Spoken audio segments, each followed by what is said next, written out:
Good Friday morning, guys. I've made it. I've got up. Last day. Yay, weekend is upon us.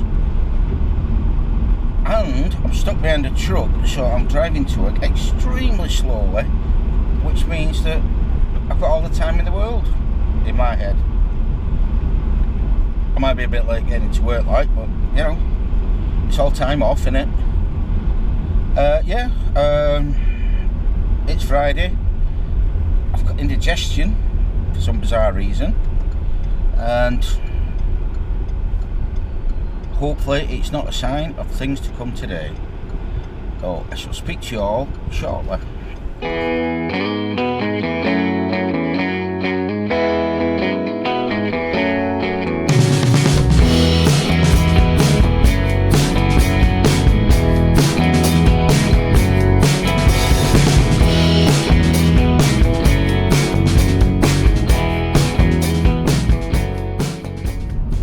Hi guys, that's it. I'm on my way home. Friday night starts in about 10 minutes time, and it's probably going to start with a gin, because that's the kind of day I've had. Never mind, we're off next week. Excuse me, I've just bit of a problem. Do apologise. Okay, yes, I'm on my way home. I'm nearly home, and Chelle, I'm actually half an hour late because I had to finish off and do something before we went on holiday. So Michelle's probably home now. So I'm going to get in and just give up, because that's what I want to do. And I shall speak to you shortly. Moving on. Good Saturday morning, everybody. Sorry, I just told you a lie. Good Saturday afternoon, everybody. It's 2:10. Now, this morning I got up just in the morning. 5 to 12 I got up this morning, didn't I? You've been up since 9 o'clock, reading books and trying not to disturb me. Thank you very much.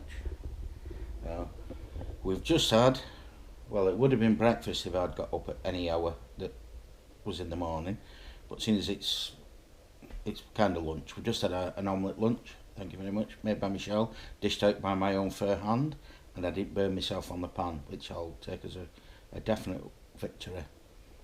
Now, we're on holiday now, so what we're doing, we're just basically shaking off the demons, basically. So we're getting rid of the work, getting the work out of the head. So we'll spend today doing that. The reason we're not going to go anywhere is because if you go outside, it's chucking it down. And I've just took the rubbish out, and it was freezing. Rain. There's also a lot of flooding around us at the moment. Yeah, we're on a flood. Are we on a yellow one?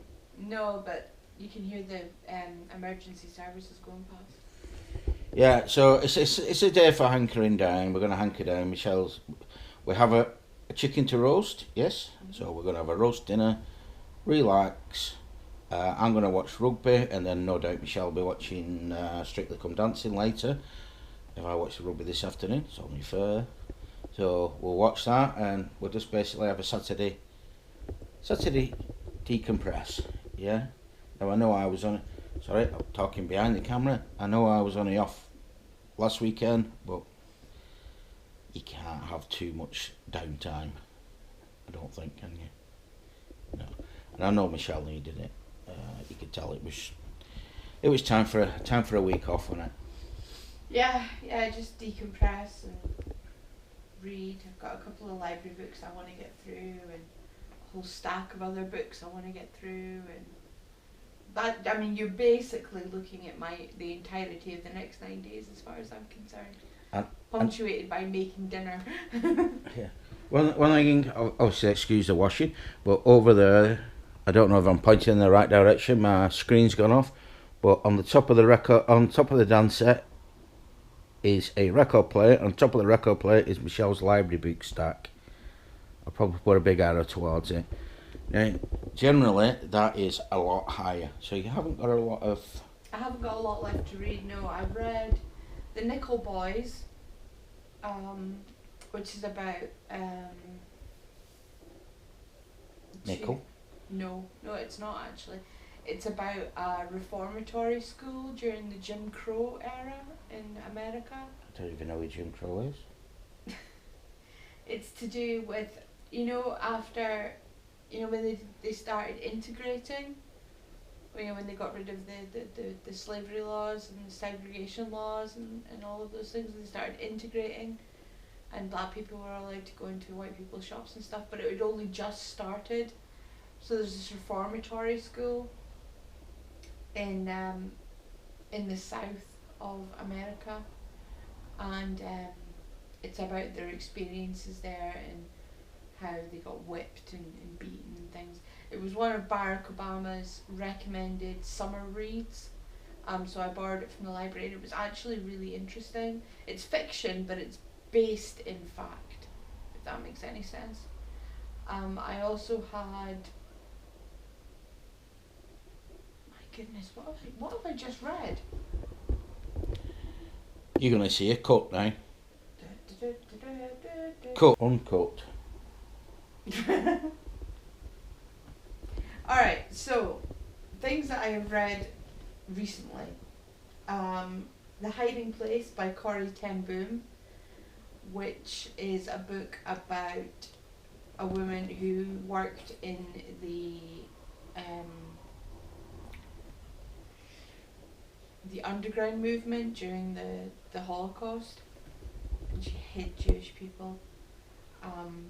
And it was really good. The first half of it was super, super interesting and full of facts. And the second half was a little bit evangelical, come to Jesus for my liking. But, that's just the way it was written, so, fine.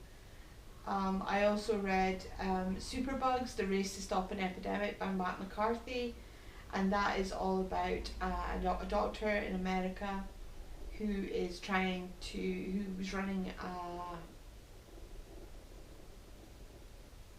a drug trial for antibiotic that would treat MRSA and things like that. The Nickel Boys, like I say, that I just finished earlier on this week. I'm currently reading Midnight in Chernobyl by Adam Higginbotham, and I'm 46 pages into that, and I've got The Mask of Sanity to read along with my book club book of the month, because it's book club on Thursday, which I've forgotten the name of and the author, but it's only about 100 pages long, so that'll be fun. Yeah, but you never get through them books anyway, do you? I get through some of them. Some of them have been really good. The last one was unreadable. Absolutely unreadable. There was only one person in the book group who actually managed to read it, and everybody else got about as far into it as I did, which was about 6 pages. But this one's only got about 100 pages. It's very least if you get through 6 pages, you've got 6% of the book. That's... Yeah, something. So, and yeah. And like I say, I've got a stack of books through there that I already own that I want to get finished before the end of the year for my Pop Sugar reading challenge. And what we might try and do while we're off is Alan wants to do books Michelle read a year in review. So start doing a bit of filming. Video, but I'm up at 84 books read this year, so it's going to be the world's longest video, and the editing is going to be insane. So what we're actually going to do is we're going to film it in like months. Like I'll do January's, and then another day I'll do February's, and so on and so forth, so you can actually start editing it now. And that'll probably go up sometime in January, I'd imagine. Yeah, just to let you know, editing them takes forever. The reason it takes forever is I have to get the book, take a photograph of it, import the book photograph, or if I can find it online. And then when I find it online, it generally has not got the same cover. Sometimes I'll let that go, I must admit. Sometimes the cover that Michelle has is different to the one I find online, because sometimes it's an American book, in it, sometimes stuff like that. But yeah, it takes me forever. So it's hours of editing. And it's drudgery, to be quite truthful, because it's not creative editing, it's just the work behind it, isn't it? Not that I'm that much of a creative editor, I must admit. But you said you wanted to do it. So. Yeah. We've not done anything.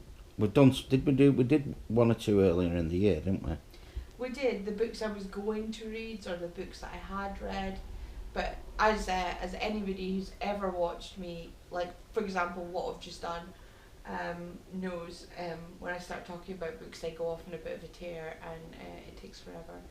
So the book video will probably be a episode in its own right, or several. Several. On. Well, we're looking at 12 so far. Well, no, I just assumed you were going to cut them together. Yeah, but we're still looking at 12 so far. January, February, March. We'll see how long we are. Yeah. Look forward to that. It'll be something. Coming to a YouTube near you. It'll probably be in the new year. You'll put that up. Yeah. Okay. With that, moving on. Okay, so that's Strictly Come Dancing for the evening. Gins, Strictly Come.